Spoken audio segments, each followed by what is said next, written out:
আল্লাহ আল্লাহ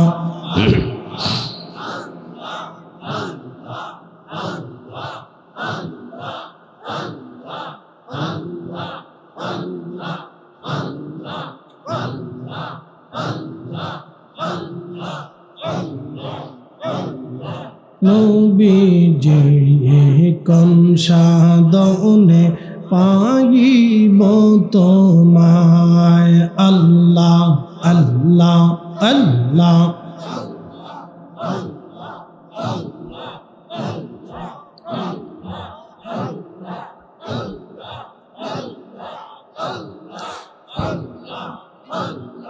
গুলাহ মেরে দেখা দিবানি ই গহন বিজে কোন সাধনে পাইব তোমায় আল্লাহ আল্লাহ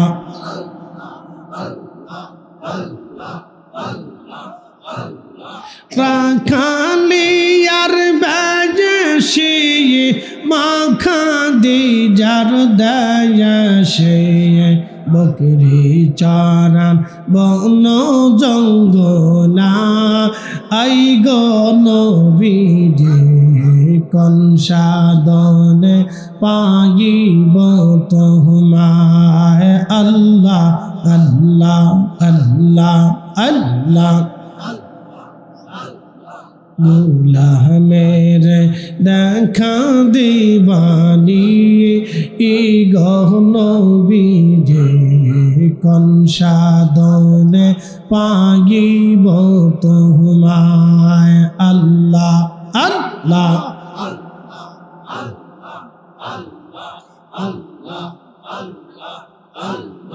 বনের যত পশু গয়ান ভক্তি করতই দুই চরণ বনের যত পশু গয়ান ভক্তি করতই দুই চরণ মেঘমালা ছায়া দিত গা আই গন বিজে কোন সাধনে পাইব তোমায় আল্লাহ আল্লাহ আল্লাহ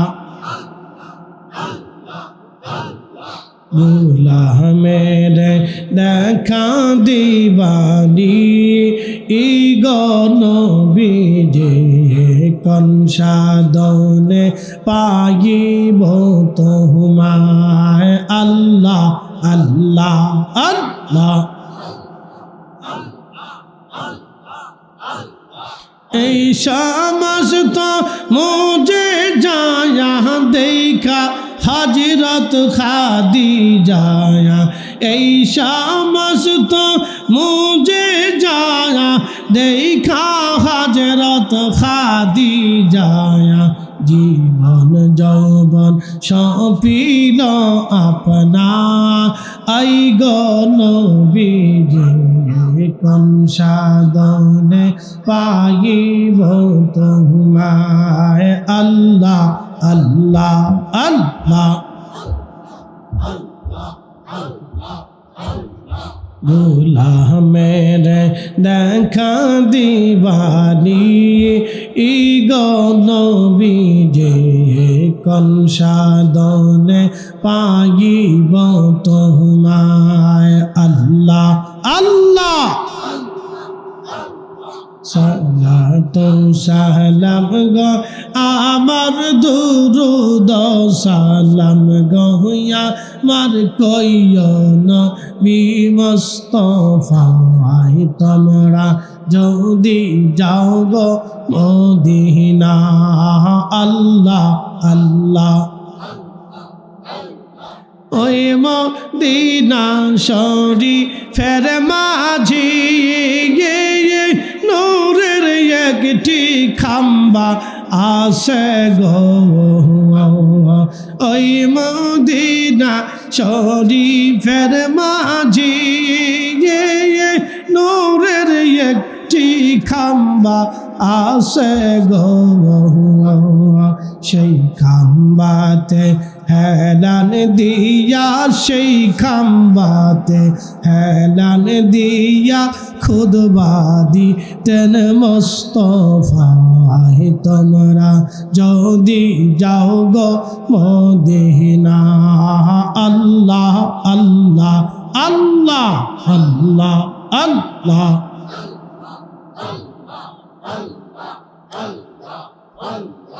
সালাতো সালাম গায়া মার দুরুদ সালাম গায়া মার কইয়ন বিহি মুস্তাফায় তোমরা যদি যাও রে মদিনা আল্লাহ আল্লাহ আল্লাহ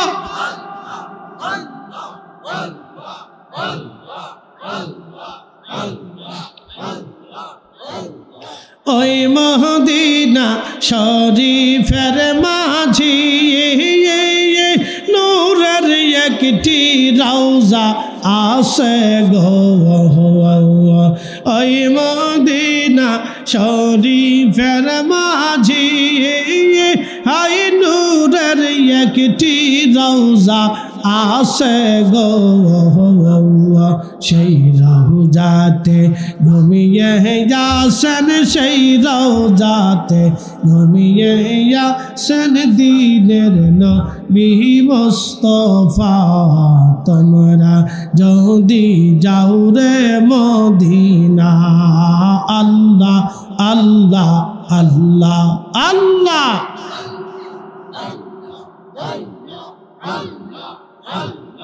সালাতো সালাম গো আমার দুরুদ সালাম গয়া মার কইয়ন বিহি মুস্তাফা তোমরা যদি যাও রে মদিনা আল্লাহ আল্লাহ আল্লাহ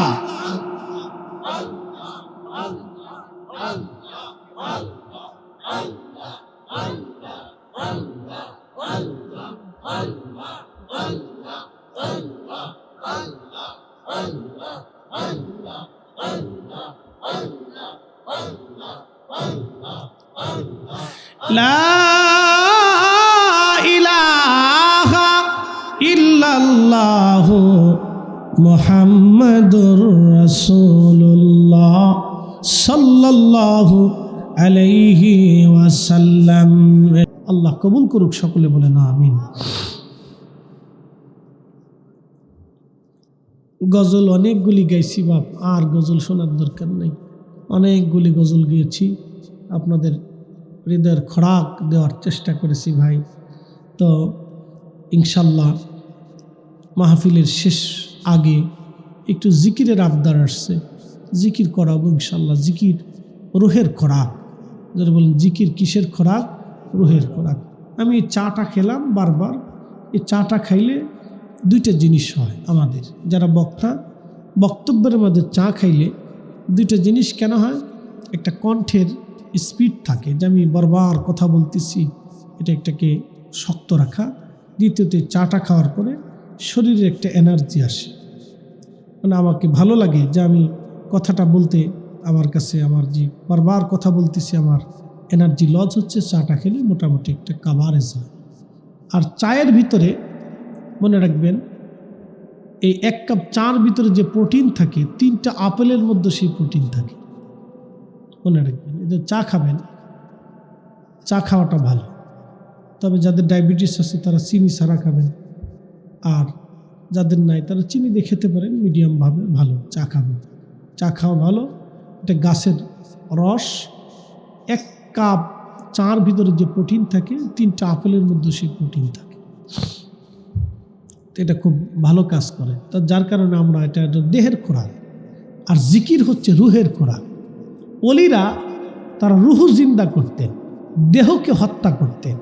এই জন্য পৃথিবীর যত বুজুর্গ আছে দেখবেন তারা কম খাইতেন আর বেশি জিকির করতেন। আর আমাদের সিস্টেম হচ্ছে উল্টা, আমরা খাই বেশি, জিকির করি কম। কথা ঠিক আছে না ভাই? আমাদের খাওয়া বেশি কিন্তু আমল কম, আমল কমে গেছে। এই জন্য আগের বুজুর্গরা সারা রাত জিকির করতেন, সারা রাত্র জিকিরে চলত, সারা রাত্র নামাজে চলত। আমাদের মযহাবের ইমাম আবু হানিফা রাহিমাহুল্লাহ, আল্লাহ তার আখিরাতের মর্যাদাকে আরো বড় বুলন্দ করে দিন, তিনি 40 বছর এশার উজু দিয়ে একটানা ফজর পর্যন্ত ইবাদত করেছেন। আল্লাহু আকবার। ইমাম ইবনে কাসির আল বিদায়াতে লিখছেন 10ম খণ্ডে 40 বছর এশার উজু দিয়ে ফজর করেছেন। এই জন্য জিকির অত্যন্ত মূল্যবান ইবাদত করবেন অধিক পরিমাণে। ফাইজা কাদাইতুমুস সালাহ, সালাত থেকে ফারিগ হয়েছে, ফাযকুরুল্লাহ কিয়ামান ওয়া কুউদান ওয়া আলা জুনুবিকুম, আপনি দাঁড়ায় থাকবেন, দাঁড়ায় জিকির করেন, হাঁটতেছেন জিকির করেন, দোকানে আছেন জিকির করেন, গাড়ি চালান জিকির করেন, কাজে আছেন জিকির করেন, শ্রমিক জিকির করেন, কোনো অসুবিধা নেই, বসে আছেন জিকির করেন, শুয়ে আছেন জিকির করেন। আল্লাহ বলছেন করো জিকির। একসাথে বলবেন না মারহাবা? বলে হুজুর জিকির কেন করব? বুঝাই দিয়ে যাই। আমাদের দেশে ওই যে হেলপারি করে না, দেখবেন যে ঢাকা শহরে পুস্তকলা পুস্তকলা পুস্তকলা পুস্তকলা, যাত্রাবাড়ি যাত্রাবাড়ি, গুলিস্তান গুলিস্তান গুলিস্তান গুলিস্তান, গাবতলি গাবতলি গাবতলি গাবতলি গাবতলি গাবতলি, হাতায় ঘুমায় ঘুমায় গাবতলি গাবতলি গাবতলি গাবতলি গাবতলি। তারপরে সারাদিন ওই গাবতলি গাবতলিকে চিল্লাইছে, ওই ঘুমায় ঘুমায় গাবতলি গাবতলি। এই জন্য যারা অধিক পরিমাণে জিকির করে তারা ঘুমায় ঘুমায় আল্লাহ আল্লাহ আল্লাহ আল্লাহ আল্লাহ আল্লাহ, মরণের সময় আল্লাহ আল্লাহ আল্লাহ আল্লাহ। কি কথা কন না কেন? এই জন্য অধিক পরিমাণে জিকির করে, কোরআন শরীফ তেলাওয়াত করবেন। আমাদের দেশের বেডিরা এখন কোরআন পড়ে না, ফেসবুক পড়ে, ইউটিউব পড়ে, খালি আজেরে বাজেরে ফাজেরে সারা রাত সেটিং চলতেছে। বেডির বয়স 25, তার চেহারা নষ্ট হয়ে গেছে, মনে হয় 50-50 বছর বুড়ি হয়ে গেছে। খেরে রাত বুড়ি এত মোবাইল টিপলে তো চেহারা থাকবে কেমনি? নামাজ পড়ে না। আমাদের দেশের বহু মেয়ে আছে 6 মাসেও মনে উজু করে না। কি কথা কন না, জোরে বলেন। বহু মেয়ে আছে 6 মাসেও উজু করে না, 6 মাসে উজু করে না। কি কথা কন না কেন? তার চেহারা ওরকম হবে না, ভূতের মতো হবে না, তো আমারটা হবে। তা আমরা 40 বছর আমরা হুজুর আলেমদের চেহারার দিকে তাকান তো, আমাদের চেহারা সবসময় নুরানি থাকে। বলে কারণ কি? আমরা অল টাইম অজুর ভিতরে থাকি। এই যে মুরব্বী বাবাজিরা যারা নামাজ পড়ে তাদের চেহারার দিকে তাকাবেন তো, যারা সবসময় অজু করে আল্লাহকে সেজদা দেয় তাদের চেহারা আল্লাহ নুরানি বানায় দেয়। একসাথে বলবেন আল্লাহু আকবার। আর আমরা বেডিরা 15 বছরের বেডি মনে বুড়ি হয়ে গেছে, তো বুড়ি মানে কি হবে? ওই 15 বছরে তো অজু করে না, 6 মাসে অজু করে না। বেডি 6 মাসে অজু করে না, নামাজ তো পড়ে না, অজু করে না।